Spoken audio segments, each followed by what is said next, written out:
नमस्कार, ABC news में आपका स्वागत है। मैं हूं अनुराग सक्सेना। चुनावी रण की हम बात कर रहे हैं। लोकसभा चुनाव का आगाज हो चुका है, 2 चरण हो चुके हैं। अब सपा और कांग्रेस का यूपी में गठबंधन होने के बाद अमेठी और रायबरेली सीट कांग्रेस के खाते में गई थी। 3 मई को नामांकन की आखिरी तारीख है, लेकिन कांग्रेस प्रत्याशी को लेकर सस्पेंस अभी भी इन सीटों पर बना हुआ है। रविवार को खबर मिली थी कि राहुल अमेठी से और प्रियंका रायबरेली से चुनावी मैदान में उतरकर अटकलों को विराम देने जा रहे हैं।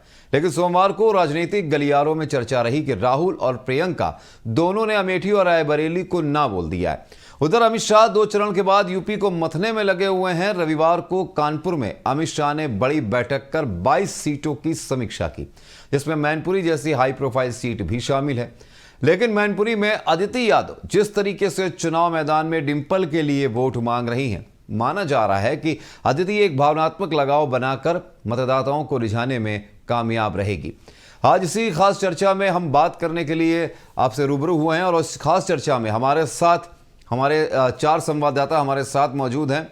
चलिए उनसे आपका परिचय करा देता हूं। अमेठी से हमारे साथ विजय मिश्रा हमारे साथ जुड़े हुए हैं। मैनपुरी से जीत सिंह हमारे साथ मौजूद हैं।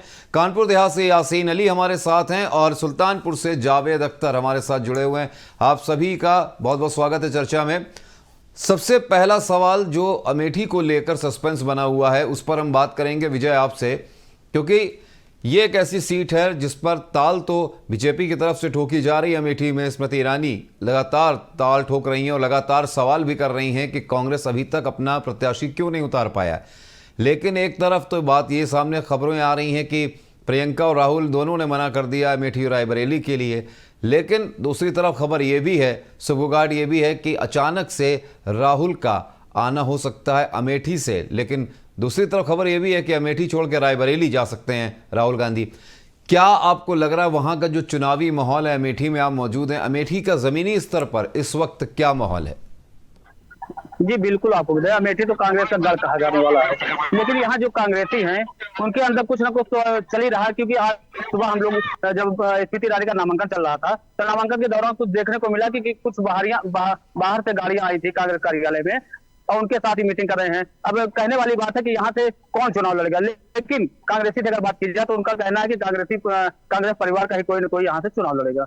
जी, लेकिन जिस तरह से विजय लगातार ये बातें चल रही हैं कि एक तरफ से तो जो सूत्र हैं, कांग्रेस के सूत्र हैं, वो भी ये कह रहे हैं कि थोड़ा सा वक्त लगेगा, सब्र रखिए, बहुत जल्द पत्ते खोले जाएंगे। और कहीं ना कहीं ये उम्मीद लगाई जा रही है कि राहुल मैदान में आएंगे।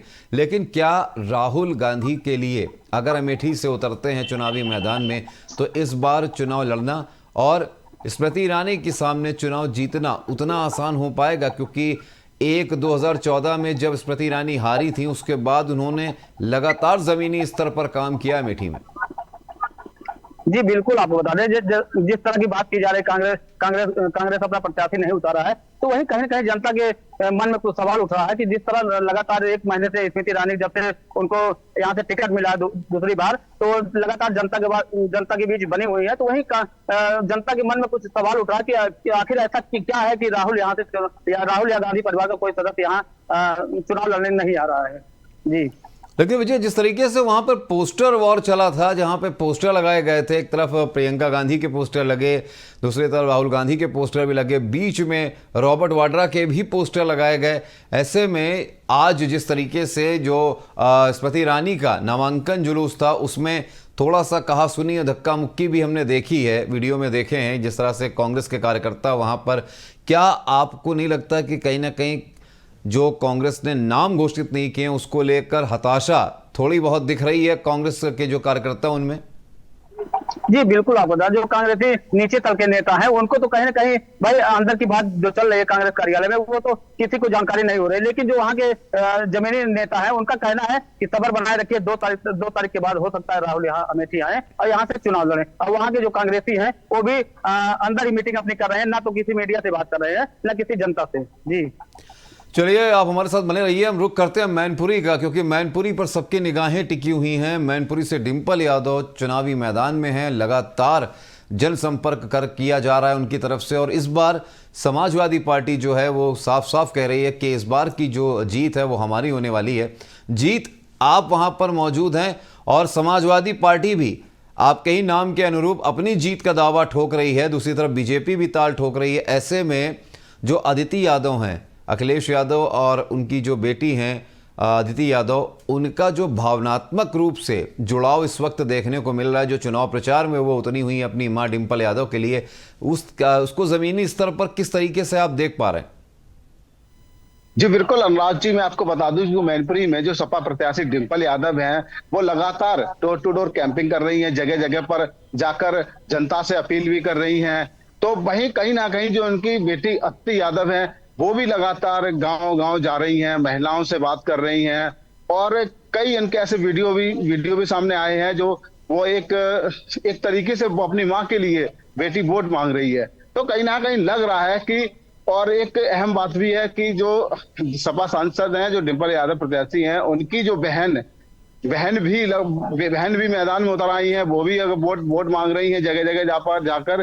तो कहीं ना कहीं देखने को मिल रहा है कि अब की बार जो सपा की जो पिछली बार जो जीत हुई थी 2,85,000 से मतों से विजयी हुई थी, लेकिन अब जो यहाँ पर है, जो मैदान में जो यहाँ के भाजपा प्रत्याशी हैं ठाकुर जयवीर सिंह, वो लगातार वो भी डोर टू डोर कैंपिंग कर रहे हैं, वो भी जीत का दावा कर रहे हैं। देखने वाली बात यह होगी कि जो मैनपुरी है, जो समाजवादी पार्टी का गढ़ कहा जाता है, क्योंकि यहाँ पर जो अगर वोटर की बात कर ली जाए तो वोटर लगभग 4,25,000 समाज है, कहीं अगर दूसरे नंबर पर साख की समाज आता है। तो कहीं ना कहीं देखने वाली बात यह होगी कि जो मैनपुरी जो समाजवादी पार्टी का किला कहा जाता है, तो भाजपा प्रत्याशी ठाकुर जयवीर सिंह है, वो भी जीत का दावा कर रहे हैं। जी जीत, लेकिन जिस तरीके से बात की जाती है, सपा का गढ़ कहा जाता है, और पिछली बार जब हमने देखा चुनावों में जिस तरीके से मुलायम सिंह यादव के जाने के बाद एक तरह से आत्मीयता और एक आत्मिक जुड़ाव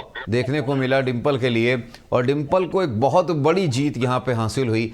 क्या इस बार जब चुनाव मुद्दों पे लड़ा जा रहा है, चुनाव जो है एक तरफ इंडिया बनाम एनडीए का चल रहा है, ऐसे में अदिति का मैदान में उतरना, मुलायम सिंह यादव की पोती हैं, डिंपल यादव और अखिलेश यादव की बेटी हैं, क्या ये एक ऐसा तीर है जो निशाने पे लगाया जा रहा है, सीधे जो वहाँ का जो वोटर है उसके दिल पर ये टच करने के लिए ये भावनात्मक तीर छोड़ा गया है, ताकि जो पिछली बार का चुनाव था उससे ज़्यादा बड़े आंकड़े के साथ जीत दर्ज करने की कोशिश है डिंपल की?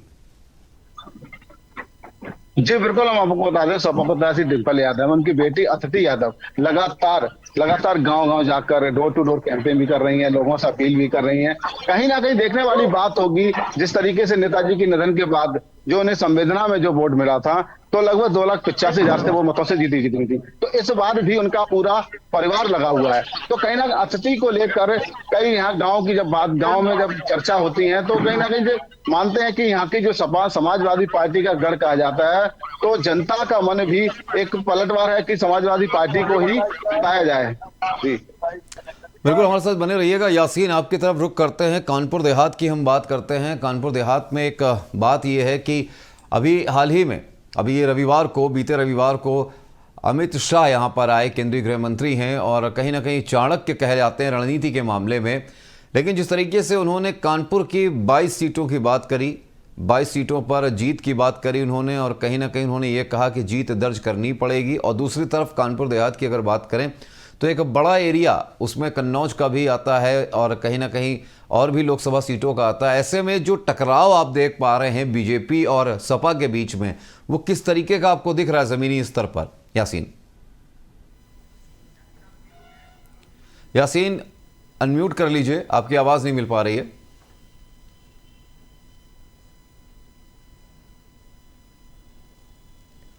यासीन ऑडियो खोल लीजिए, आपकी आवाज नहीं मिल पा रही है हमें। जी यासीन जी, कानपुर देहात की अगर बात करें तो कानपुर देहात में 4 जो लोकसभा क्षेत्र है वो इनमें अहम है इटावा और कन्नौज के साथ साथ देहात की लोकसभा जो क्षेत्र है वो भी मानी जाती है। जहाँ तक बात की जाए, ये चारों लोकसभा जो क्षेत्र है यहाँ पर सीधा बीजेपी और जो है सपा के ही टक्कर देखने को मिल रही है। लेकिन जिस तरीके से रुझान हम देख रहे हैं और जिस तरीके से अभी 2 चरण हुए हैं यासीन, इन 2 चरणों में कहीं ना कहीं पहले चरण की अगर बात करें तो पहले चरण में ये बात देखने को मिल रही है कि शायद बीजेपी को नुकसान हो सकता है, लेकिन द्वितीय चरण की अगर हम बात करें तो कहीं ना कहीं गणित जो है वो बीजेपी के पाले में जाते दिख रही है। ऐसे में जब 2 चरणों का अगर आंकड़ा निकाले और अगर चुनावी आंकड़ों की बात करें तो कहीं ना कहीं अभी भी टक्कर जो है बराबर की देखने को मिल रही है और दावे जो लगातार किए जा रहे हैं वो यही किए जा रहे हैं कि इस बार की जीत जो है, राह जो है बीजेपी के लिए उतनी आसान नहीं होगी।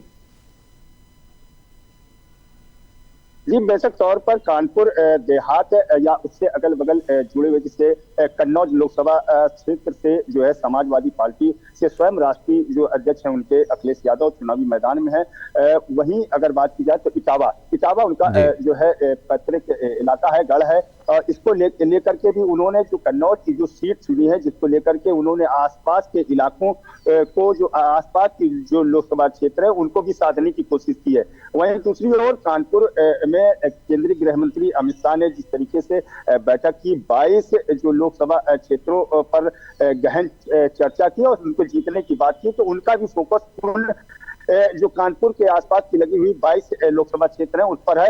और वहीं सपा भी उन 22 पर अपना आकलन बैठाई है कि ये जो फेज है दूसरे, तीसरे और चौथे चरण का जो फेज है ये अहम माना जा रहा है, क्योंकि पहले और दूसरे फेज में जो कम वोटिंग हुई है कहीं ना कहीं हर जो राजनीतिक दल है उसके लिए चिंता की लकीर जो साबित कर रही है। दावे तो सभी राजनीतिक दल कर रहे हैं, लेकिन कहीं ना कहीं चिंता की लकीर है कि ये वोट जो कम हुआ है किस वजह से हुआ है और किसके लिए किसको नुकसान पहुंचाएगा, इसको लेकर के सभी राजनीतिक पार्टियों ने अपना चुनावी गणित जो है साधना शुरू कर दिया है।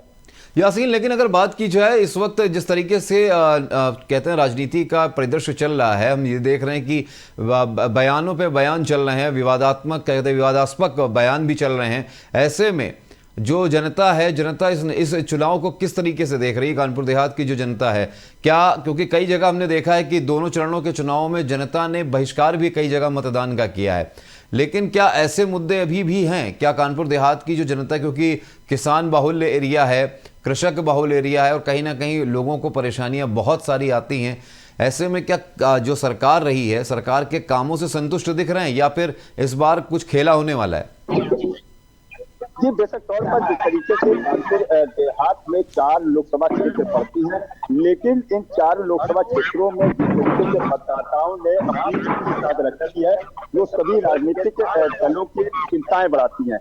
यहाँ पर किसी प्रकार के मतदाता जो है जिस तरीके से खुल के सामने आ जाते थे चुनाव में, अभी तक सामने नहीं आ रहे हैं, तो कहीं ना कहीं ये राजनीतिक दलों के लिए चिंता की लकीर साबित हो रही है। इसको लेकर के सभी राजनीतिक दल पूरी ताकत झोंके हुए हैं, अपनी तरफ मतदाताओं को करने की कोशिश कर रहे हैं। वहीं अगर लोकल मुद्दों की अगर बात की जाए तो जो राष्ट्रीय स्तर के है, महंगाई, बेरोजगारी और जैसे विकास के मुद्दे और साथ में मोदी जैसे ब्रांड को लेकर के बीजेपी मैदान में है, तो सीधी सीधी बात है कि 2 मुद्दों पर लड़ाई हो रही है, जहां एक और इंडिया गठबंधन महंगाई और बेरोजगारी को लेकर के सत्ता पक्ष को घेर रही है, वहीं जो सत्ता पक्ष है बीजेपी है वो जो है मोदी के चेहरे पर, उनके विकास की नीति पर, उनकी राष्ट्र नीति पर जो है अब फिर से दावा ठोकती दिखाई दे रही है। बिल्कुल यासीन, बहुत बहुत धन्यवाद आपका, हमारे साथ जुड़े रहिएगा। सुल्तानपुर चलते हैं। जावेद, जिस तरीके से सुल्तानपुर की अब लड़ाई देखने को मिल रही है, वहां पर मेनका गांधी इस वक्त ताल ठोक रही हैं, मैदान में हैं, वहीं दूसरी तरफ उनके जो प्रतिद्वंदी हैं जिसमें सपा के टिकट से इस बार निषाद, एक कहते हैं ना, निषाद कोटे को पार्टी चुनाव टिकट दिया गया है। वहां पर राम भुआल निषाद को, जो कि बड़े नेता माने जाते हैं निषादों के, निषाद समाज के, उनको टिकट दिया गया है। दूसरी तरफ बीएसपी ने अपना कार्ड खेला है और कुर्मी कार्ड को खेलते हुए वहां पर उदराज वर्मा को उतारा है। ऐसे में जो ये कुर्मी और निषाद कार्ड खेला गया है, ये कहीं ना कहीं इस मामले को, इस चुनाव को दिलचस्प बना रहा सुल्तानपुर में। क्या आपको लग रहा है कि इस बार मेनका गांधी की राह जो है वो आसान होगी? जी आपको बता दें कि सुल्तानपुर में इस बार मेनका गांधी की राह आसान नहीं है। पिछली बार 2019 के चुनाव में मात्र 14,000 वोटों से मेनका गांधी जीत पाई थी। इस बार जो है सपा ने भी निषाद वोटर को उतारा है, भुअल निषाद को उतारा है। वो मंत्री रह चुके हैं, 2 बार के विधायक रह चुके हैं। वहीं बीएसपी ने भी कुर्मी कार्ड खेला है। तो ये बीएसपी प्लस सपा दोनों ने उतारा है और ये सिर्फ मेनका गांधी का वोट ही काट रहे हैं। तो इस बार मेनका गांधी की राह इतनी आसान नहीं होने वाली है।